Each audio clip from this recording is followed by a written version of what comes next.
The live TV, सच सबसे आगे। मैं हूं आदिल खान आजाद और आप देख रहे हैं द लाइव टीवी का खास शो अब तक की बड़ी खबर। आज के शो में आप देखेंगे यूक्रेन में मोदी हुए भावुक, अनिल अंबानी पर बैन, अब्बास अंसारी को मिली जमानत, यूपी में शुरू हुई सिपाही भर्ती परीक्षा और कोलकाता रेप केस में होगा पॉलीग्राफी टेस्ट। चलिए शुरू करते हैं आज की खबरें। मुख्तार अंसारी के विधायक बेटे अब्बास अंसारी को बड़ी राहत मिली है। अब्बास को इलाहाबाद हाईकोर्ट ने जमानत दे दी है। कोर्ट ने गाजीपुर में जबरन जमीन का बैनामा कराने के मामले में अब्बास को यह जमानत दी है। कोर्ट ने अब्बास अंसारी के साथ ही उनके मामू आतिफ रजा को भी जमानत दी है। यह मामला 2011 की घटना से जुड़ा है। हालांकि दोनों के खिलाफ 12 साल बाद यानी 2023 में गाजीपुर कोतवाली में जबरन जमीन अपने नाम लिखवाने का मुकदमा दर्ज किया गया। अब्बास को भले ही इस मुकदमे में जमानत मिल गई हो, लेकिन दूसरे मुकदमों के चलते अब्बास अंसारी अभी जेल से बाहर नहीं आ पाएंगे। चलिए रुक करते हैं उस खबर का जो आज भारतीय मीडिया में छाई हुई है। हर तरफ इसी खबर की धूम है। प्रधानमंत्री नरेंद्र मोदी यूक्रेन में हैं। रूस और यूक्रेन में 2.5 साल से जंग जारी है और इस बीच प्रधानमंत्री नरेंद्र मोदी आज यूक्रेन पहुंचे हैं। उन्होंने यूक्रेन की राजधानी कीव पहुंचकर यूक्रेनी सदर व्लादिमीर ज़ेलेंस्की से मुलाकात की। इस दौरान भारत और यूक्रेन के बीच मानवीय सहायता, खेती, मेडिसिन और कल्चरल कोऑपरेशन बढ़ाने पर समझौता हुआ। इससे पहले नरेंद्र मोदी ज़ेलेंस्की के साथ यूक्रेन नेशनल म्यूजियम पहुंचे। उन्होंने जंग में मारे गए बच्चों को यहां पर श्रद्धांजलि दी, खिराज अकीदत पेश की। उन्होंने बच्चों के मेमोरियल पर एक खिलौना, एक गुड़िया भी रखी। वैसे इस खबर से अलग एक खबर और है, एक बात और है जो मैं यहां उठाना चाहता हूं कि गजा की जो जंग है, जो गजा में पिछले 10 महीने से ज्यादा वक्त से जारी जंग है, उसमें अब तक 15,000 से ज्यादा फलस्तीनी बच्चे मारे जा चुके हैं, शहीद हुए हैं। ये सब इजराइल की वहशियाना बमबारी में मारे गए हैं। रिपोर्ट्स के मुताबिक इजराइल को भारत की तरफ से भी बड़े पैमाने पर गोला बारूद मिला है।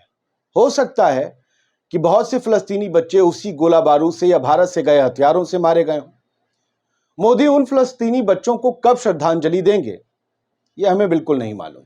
भारतीय मीडिया के एक बड़े वर्ग को फिलहाल यह लग रहा है कि मोदी रूस और यूक्रेन की जंग को रुकवाने पहुंचे हैं या रुकवा सकते हैं। पिछले 1 दशक में भारत में इस तरह के विचार का अचार और मुरब्बा बड़े पैमाने पर, बड़े ही अनोखे ढंग से जनता के सामने पेश किया जा रहा है, उन्हें परोसा जा रहा है और जनता इसे चाट भी रही है, खा भी रही है।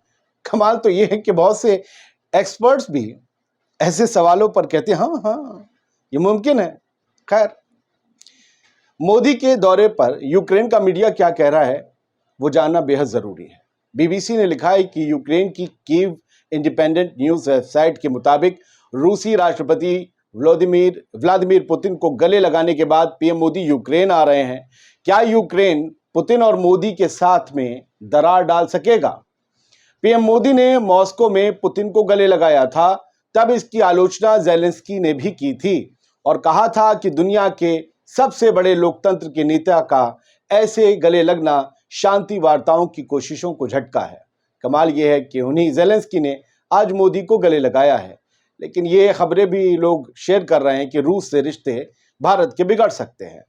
मोदी यूक्रेन की राजधानी कीव में महात्मा गांधी की मूर्ति पर सिर झुकाने भी पहुंचे। इसे लेकर कुछ सोशल मीडिया यूजर्स ने तंज कसते हुए लिखा, देश में चाहे कितना भी गोडसे कर लो, लेकिन दुनिया में तो इस महात्मा के आगे झुकना ही पड़ेगा। यह और बात है, जहां तक मेरी जानकारी है, प्रधानमंत्री नरेंद्र मोदी ने कभी भी गोडसे नहीं किया। हाँ, गोडसे करने वालों को उन्होंने ये कहा कि तुम्हें दिल से कभी माफ नहीं करूंगा। यह और बात है कि उन्हें पार्टी में बनाए रखा, उन्हें कभी पार्टी से निकाला नहीं, जिन्हें गोडसे से मोहब्बत है। कहा जाता है कि गोडसे इस आजाद भारत का प्रथम आतंकवादी था जिसने महात्मा गांधी को मार दिया था, उनकी हत्या कर दी थी। मैं उस विचार से भी सहमत नहीं हूं, लेकिन जो विचार तैरते हैं उनके बारे में चर्चा जरूरी है। बात फिर से यूपी पुलिस की सिपाही भर्ती परीक्षा का शुक्रवार को, आज फ्राइडे में, जुमे के दिन पहला दिन रहा। पहली पाली की परीक्षा सुबह 10 बजे से 12 बजे तक हुई। इस दौरान आगरा में एक फर्जी अभ्यर्थी पकड़ा गया।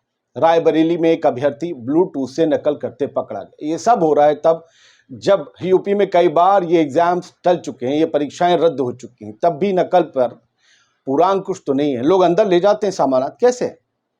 आज परीक्षा केंद्रों पर काफी सख्ती रही, तब भी ये लोग अंदर ले जा सके माल अपना। कानपुर में परीक्षार्थियों के जूते चप्पल उतरवाए, लड़कियों से जूते खुलवाए, लखनऊ में राखी कलावा तक उतरवा दिए। परीक्षा केंद्रों पर 2:30 बजे तक एंट्री दी गई, इसके बाद गेट बंद कर दिए गए। इसके बाद 3 बजे दूसरी शिफ्ट की परीक्षा शुरू हुई, 5 बजे तक चली। अब देखिए कायम रह पाए तो बड़ी बात है। लखनऊ में पेपर लीक की अफवाह फैलाने पर सपा के पूर्व मंत्री यासिर शाह के खिलाफ FIR दर्ज की गई। पुलिस के हवालों से यह खबर है कि जल्द ही यासिर शाह से पूछताछ की जा सकती है। कल 24 अगस्त को भी 2 शिफ्ट में इस परीक्षा को अंजाम दिया जाएगा। अब कोलकाता केस की बात करते हैं। कोलकाता में ट्रेनी डॉक्टर का रेप मर्डर करने वाले आरोपी संजय रॉय समेत 6 का पॉलीग्राफी टेस्ट होगा। इनमें कॉलेज के पूर्व प्रिंसिपल संदीप घोष के अलावा पीड़ित डॉक्टर के साथ 8 अगस्त की रात डिनर करने वाले 4 डॉक्टर भी शामिल हैं। इन सब का पॉलीग्राफी टेस्ट होगा। RG कर मेडिकल कॉलेज में 9 अगस्त को एक ट्रेनी डॉक्टर से रेप के बाद उनका मर्डर कर दिया गया था। इसके बाद से ही विरोध प्रदर्शन हो रहा है। विरोध में कोलकाता के डॉक्टर्स आज 15वें दिन 23 अगस्त को भी हड़ताल पर थे। उन्होंने कहा कि हमें इंसाफ नहीं मिला है और इंसाफ न मिलने तक हम काम पर नहीं लौटेंगे। और अब बात आज की प्राइम स्टोरी की, थोड़ी डिटेल में है, सुनिएगा, मजा आएगा। बहुत अच्छे फैक्ट्स हैं। अनिल अंबानी और 24 संस्थाओं पर सिक्योरिटी मार्केट से 5 साल का बैन लगाया गया है। इन पर सेबी ने भारी जुर्माना भी लगाया है। इस खबर के चर्चा में आने के बाद शेयर मार्केट्स में भारी गिरावट दर्ज की गई है। भारतीय टाइकून मुकेश अंबानी के छोटे भाई बिजनेसमैन अनिल अंबानी के सितारे गर्दिश में हैं।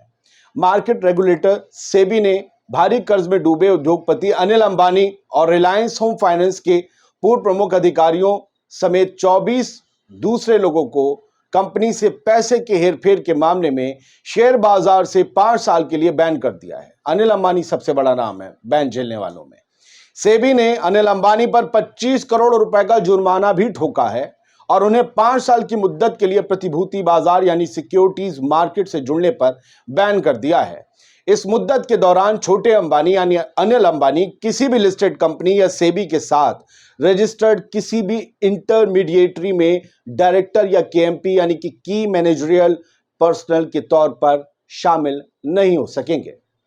बात सिर्फ इतनी ही नहीं है। मार्केट रेगुलेटर ने रिलायंस होम फाइनेंस यानी RHFL को 6 महीने के लिए सिक्योरिटी मार्केट से बैन कर दिया है और उस पर 6 लाख रुपए का जुर्माना भी लगाया है। इस खबर के बाद अनिल धीरूभाई अंबानी ग्रुप के शेयरों में भारी गिरावट दिख रही है। ग्रुप के शेयरों में 14% तक गिरावट दर्ज की गई है। जरा सोचिए, इन्हीं अनिल अंबानी को भारत की हवाई सुरक्षा के लिए फ्रांस से खरीदे जाने वाले राफेल फाइटर जेट्स का ठेका मिला था। मोदी सरकार पर इन्हें फायदा पहुंचाने के इल्जाम भी लगे थे। कितना शोर शराबा हुआ था, चौकीदार ही क्या क्या नारे लगे थे। विपक्ष ने जोर शोर से तब इस मुद्दे को उठाया था और कहा था कि ऐसे वक्त में जब अनिल अंबानी ग्रुप की ज्यादातर कंपनियां बर्बादी की तरफ बढ़ रही हैं या तबाह हो चुकी हैं और उन्हें डिफेंस कारोबार का बहुत तजुर्बा भी नहीं है, तो फिर उनके साथ 30,000 करोड़ रुपए का करार क्यों किया जा रहा है? सवाल दुरुस्त भी था, लेकिन जवाब कौन दे? दोस्तों, कभी दुनिया के टॉप 10 अरबपतियों में अनिल अंबानी का शुमार होता था और वो इस वक्त में अपने सबसे बुरे दौर से गुजर रहे हैं। लेकिन एक वक्त था जब अनिल अंबानी अपने भाई मुकेश अंबानी से भी दौलत के मामले में आगे थे। बहुत से लोगों को शायद ये बात ना पता हो कि मुकेश अंबानी से ज्यादा दौलत हो गई थी एक वक्त अनिल अंबानी के पास। जी, 13 मार्च 2006 का दिन था।